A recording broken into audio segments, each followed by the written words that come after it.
magkakapatid sa lumang bahay nila. 4 na lalaki, siya lang ang nag-iisang dalaga. Bunso ng pamilya pero parang kuya rin. Lumaki sa sigawan at tawanan sa dilim. Sa kalsada natutong lumaban, sa court natutong mangarap. Kasama sa inuman ng mga barkadang astig.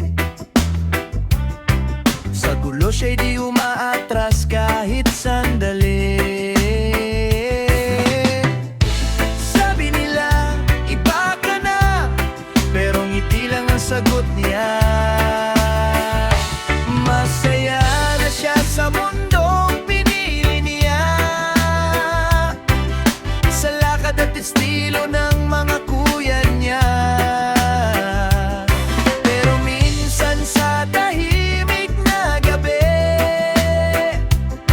may tanong na bumabalik sa sarili. Kung darating ba ang araw na may tatawag sa kanya na tahanan ko at pamilya. Sa pusong sanay ng lumaban mag-isa, saan kaya siya dadalhin ng tadhana? Lumipas ang mga taon, nagbago ang lahat. May asawa na ang mga kuya, may sariling pangarap. Tahimik na ang bahay na dating maingay, at ang bunso'y naiwan sa lumang upuan. Wala na ang laro